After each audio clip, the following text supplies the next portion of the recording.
संविधान से समाजवाद और धर्मनिरपेक्ष ये दो शब्द हटा देने चाहिए, ऐसा आरएसएस के जनरल सेक्रेटरी, जिसे वो हिंदी में सरकार्यवाह बोलते हैं, अंग्रेजी में उसको जनरल सेक्रेटरी बोलते हैं, उन्होंने ये बयान दिया है। तो इस बयान के बारे में मैं ये कहना चाहता हूं कि संविधान में समाजवाद और धर्मनिरपेक्ष ये दो शब्द जो प्रियम्बल है, प्रियम्बल का मतलब है भारतीय संविधान की उद्देश्य पत्रिका। ये जो उद्देश्य पत्रिका है उसमें ये शब्द जब बाबा साहब अम्बेडकर ने संविधान 26 जनवरी 1950 को लिख करके घोषित किया था, पास किया था, उसमें दो शब्द नहीं थे, ऐसा आरएसएस और भाजपा के लोगों का कहना है। इमरजेंसी के दौरान ये शब्द डाले गए, ऐसा वो कहते हैं। ये दोनों बातें सही है। मतलब पहली बात कि 26 जनवरी 1950 का जो संविधान है उसमें ये दो शब्द नहीं थे, और इमरजेंसी के दौरान ये शब्द प्रस्तावना में संविधान के डाले गए, उद्देश्य पत्रिका में डाले गए। ये दोनों बातें सही है, मगर सही होना, हिस्टोरिकली सही होना अलग बात है, मगर इनका आक्षेप, आरोप जो है, ये शब्द पर उनका ऑब्जेक्शन है। वो ऑब्जेक्शन की मूल कारण क्या है, ऑब्जेक्शन का मूल कारण क्या है, इसको समझना बहुत जरूरी है। ऑब्जेक्शन का मूल कारण ये है कि ब्राह्मण अपने नियंत्रण में हिंदू राष्ट्र बनाना चाहते हैं। वास्तव में वो हिंदू राष्ट्र बनाना नहीं चाहते, वास्तव में ब्राह्मणों के नियंत्रित और भारत को गुलाम राष्ट्र बनाना चाहते हैं। मगर ऐसा डायरेक्ट बोलने से लोग सारे विरोध में चले जाएंगे। हिंदू राष्ट्र के नाम पर कहेंगे तो जो भी SC ST OBC Kunbi Maratha लोग अपने को हिंदू कहते हैं, वो हिंदू के नाम पर उनका समर्थन मिलेगा, और इस तरह से ब्राह्मणों का कब्जा भारत पर धर्म के नाम पर साबित हो जाएगा। ये बात ध्यान रखना जरूरी है। जिसे ब्राह्मण प्रचार में हिंदू शब्द कहते हैं, ये मुसलमानों की दी हुई गाली है, ऐसा दयानंद सरस्वती कहा करते थे। फिर ब्राह्मण लोग हिंदू राष्ट्र की बात क्यों कर रहे हैं और गाली देने की बात क्यों कर रहे हैं? ये वास्तव में सोच विचार की बात है। इसके पीछे मकसद ये है, सीधी सीधी बात ये है कि वो लोग धर्म के नाम पर, जो साधारण लोग हैं, SC ST OBC Kunbi Maratha, जो धार्मिक प्रवृत्ति के हैं, उन लोगों को ब्राह्मण धर्म के अधीन लेना चाहते हैं। और ब्राह्मण धर्म के अधीन लेना तो चाहते हैं, मगर प्रचार में ब्राह्मण धर्म का उल्लेख नहीं करते हैं। ब्राह्मणों के द्वारा चलाया गया धर्म ब्राह्मण धर्म ही है, हिंदू धर्म नहीं है।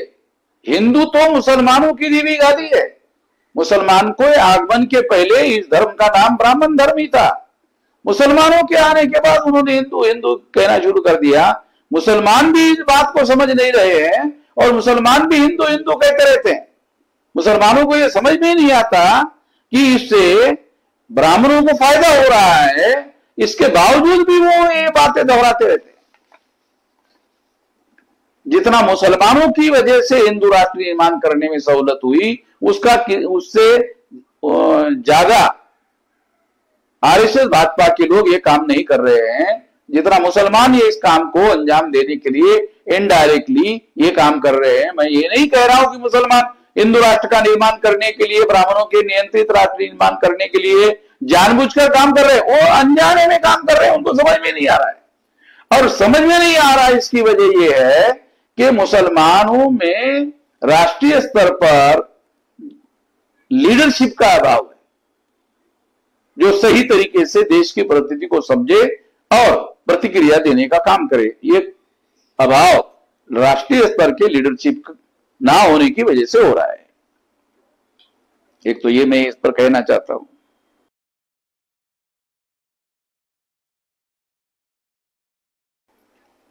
बिहार में बहुत नेट टू नेट टसल होने वाला है। लालू जी के नेतृत्व में जो गठबंधन चल रहा है, वो गठबंधन में और बीजेपी नीतीश के गठबंधन में फाइट बहुत टसल की है। इसलिए चुनाव का रिजल्ट आने तक ये नहीं कहा जा सकता क्या होगा, मगर चुनाव आयोग के द्वारा जो गतिविधियां चल रही है उससे आशंका निर्माण हो गई है। क्योंकि चुनाव आयोग ने महाराष्ट्र के विधानसभा में जो गड़बड़ियां करने का काम किया, वो गड़बड़ियां निश्चित रूप से बहुत गंभीर है और उसके सारे सबूत सामने आए हुए हैं। ये सबूत सामने आने की वजह से चुनाव आयोग वोटर लिस्ट में गड़बड़ी करने का काम कर सकते हैं, ऐसा मुझे लगता है। बिहार में भी ऐसी संभावनाओं को इनकार नहीं किया जा सकता है। तो इसके लिए तमाम लोगों को सतर्क रहने की जरूरत है।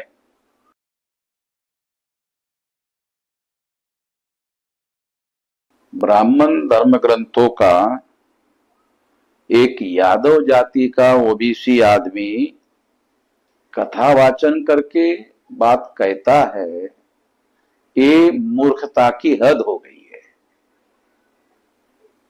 अखिलेश यादव को चाहिए कि यादवों का दिमाग ठीक करने का काम करे। ब्राह्मण धर्म यादवों का धर्म नहीं है, तो ब्राह्मणों के धर्म ग्रंथों को लेकर कथा वाचन करना मूर्खता की हद है।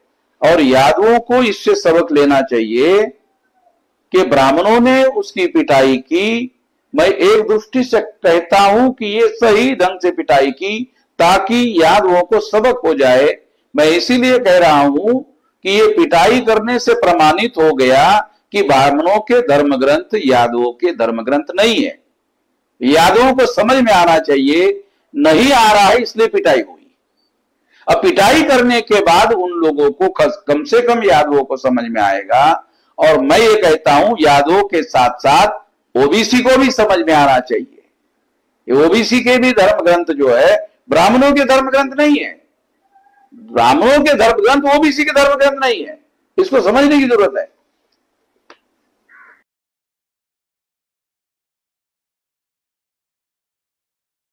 तो सबसे पहले तो हम लोग जो है ईवीएम के विरोध में और बैलेट पेपर के समर्थन में हमारा ये भारत बंद है। ये पहला मुद्दा है और महत्वपूर्ण मुद्दा है।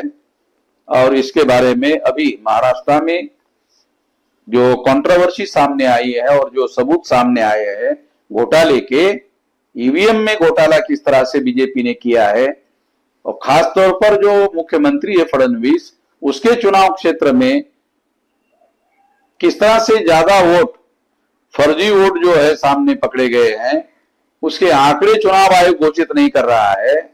ये बातें इससे प्रमाणित होती है। इसलिए ये हम लोगों को ईवीएम के बारे में सारे देश भर में विरोध करना जरूरी है, इसलिए हम विरोध कर रहे हैं। दूसरा मुद्दा है केंद्र सरकार द्वारा ओबीसी की जाति आधारित गिनती न करने के विरोध में। केंद्र सरकार ओबीसी की गिनती करने वाली नहीं है। इस मुद्दे पर हम लोगों ने भारत बंद का ऐलान किया। उसके बाद भारतीय जनता पार्टी ने गिनती करने का ऐलान किया। मुझे नहीं लगता है कि वो गिनती करेंगे, क्योंकि अगर वो गिनती करना चाहते थे, अगर ये बात सही थी, तो वो 11 साल हो गए उनकी सरकार है, फिर क्यों गिनती नहीं किया? और गिनती करने के लिए 3 महीने की तैयारी बहुत हो जाती है। तो उसके लिए 1.5-2 साल का लॉ 1.5-2 साल के बाद करने की बात क्यों कर रहे हैं? इतना लंबा समय क्यों लगा रहे हैं? इससे निश्चित रूप से करेंगे इसके बारे में कोई गारंटी नहीं लगती है। अगर करेंगे भी तो उसके आंकड़े घोषित नहीं करेंगे, यानी अपने जानकारी के लिए करेंगे, मगर भारतीय जनता को उसकी जानकारी छुपाने का काम करेंगे, देंगे नहीं। तो इससे तो बेहतर है कि अगर नहीं करते वही ठीक है फिर तो ये बात जानना जरूरी है। तीसरा मुद्दा है आरएसएस और बीजेपी द्वारा मूल निवासी बहुजन महापुरुषों का अपमान करने के विरोध में। ये तो शुरू से अपमान करने का काम कर रहे हैं, ये कोई नई बात नहीं है। उनका जो ध्येयवाद है वो ध्येयवाद ही हमारे लोगों के विरोध में है, मूल निवासी बहुजनों के विरोध में है। वो तो इन लोगों को मूल निवासी मानने के लिए भी तैयार नहीं है। जो विदेशी लोग हैं उनका कब्जा है, वो इनको मूल निवासी भी मानने के लिए तैयार नहीं है। उनके मानने ना मानने से कोई फर्क पड़ने वाला नहीं है। जो मूल निवासी है वो मूल निवासी है, जो विदेशी है वो विदेशी है। बोधगया टेम्पल एक्ट 49 के विरोध में ये जो एक्ट है ये जवाहरलाल नेहरू ने ब्राह्मणों के फेवर में करने का काम किया है, और ये करने का काम करने की वजह से हम लोग इसके विरोध में है। ये बुद्धिस्ट लोगों के विरोध में ये है, और इसकी वजह से ब्राह्मणों को वहां अपना कब्जा बनाए रखने के लिए मदद हो रही है। असंवैधानिक वक्फ संशोधन विधेयक 2025 के विरोध में। ये वक्फ संशोधन विधेयक जो है, जो वक्फ की जमीन है, संपत्ति है, उसको हड़पने का षड्यंत्र है केंद्र सरकार का। ये षड्यंत्र के हम लोग विरोध में हैं। आदिवासियों के बीच घुसपैठ कर आरएसएस के लोगों के द्वारा ईसाई धर्म के आधार पर आदिवासी समाज में धार्मिक भेदभाव कर आपस में लड़ाई लगाने के विरोध में कुछ आदिवासी लोगों ने, आदिवासियों का कोई धर्म नहीं होता है, अगर आदिवासियों ने ईसाई धर्म कबूल कर लिया है तो ईसाई मानने वाले, क्रिश्चियनिटी मानने वाले आदिवासी और नॉन क्रिश्चियन आदिवासियों के बीच में झगड़ा लगाकर जो नॉन क्रिश्चियन आदिवासी है उनको हिंदू बनाकर ब्राह्मण धर्म का गुलाम बनाने का षड्यंत्र है। इससे सावधान रहने की जरूरत है। धर्मांतरण का झूठा आरोप लगाकर संविधान विरोधी आरएसएस के लोगों द्वारा मूल निवासी ईसाइयों को देश भर में प्रताड़ित किया जा रहा है। इसके विरोध में ये बात सही है कि ये झूठा आरोप लगाकर प्रताड़ित करने का काम कर रहे हैं।